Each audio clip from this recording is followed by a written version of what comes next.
ମାର୍ଗଶିର ମାସ କୃଷ୍ଣପକ୍ଷ ଅଷ୍ଟମୀ ତିଥିରେ ପାଳନ କରାଯାଏ ପ୍ରଥମାଷ୍ଟମୀ।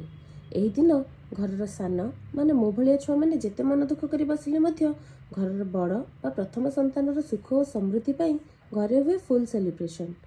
ମାମୁଁ ମାଇଁମାନେ ସାଧାରଣତଃ ଘରର ବଡ଼ ଭଣଜା ଭାଣିଜୀମାନଙ୍କୁ ଅଷ୍ଟମୀରେ ନୂଆ ଡ୍ରେସ୍ ପିନ୍ଧେଇକି ପଢ଼ୁଆଁ କରନ୍ତି।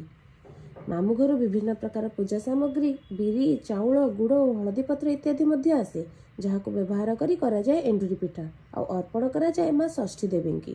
ଖାଲି ଦେବୀ ମାଙ୍କୁ ନୁହେଁ, ଘରର ବଡ଼ମାନଙ୍କୁ ମଧ୍ୟ ଚନ୍ଦନ ସିନ୍ଦୁରରେ ସଜେଇକି ବନ୍ଦାପନା କରାଯାଏ, ମାନେ ପୁରା VIP ଟ୍ରିଟମେଣ୍ଟ। ଅଷ୍ଟମୀ ଦିନ ସକାଳୁ ହଳଦୀ ପତ୍ର ବାସ୍ନାରେ ପୁରା ଘର ମହକି ଉଠେ।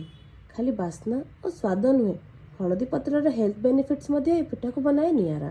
ଶୀତଦିନିଆ ଥଣ୍ଡା, ଜ୍ୱର ସହିତ ଗ୍ୟାସ୍ ଓ ବ୍ଲୋଟିଂ ଭଳି ଡାଇଜେଷ୍ଟିଭ୍ ପ୍ରୋବ୍ଲେମ୍ ବି ଦୂର କରିଥାଏ ହଳଦୀ ପତ୍ର। ଆପଣ ଖାଇଲେ ନା ନାହିଁ ଏଣ୍ଡୁରି ପିଠା? ପ୍ରଥମାଷ୍ଟମୀର ଅନେକ ଅନେକ ଶୁଭେଚ୍ଛା ଓ ଶୁଭକାମନା।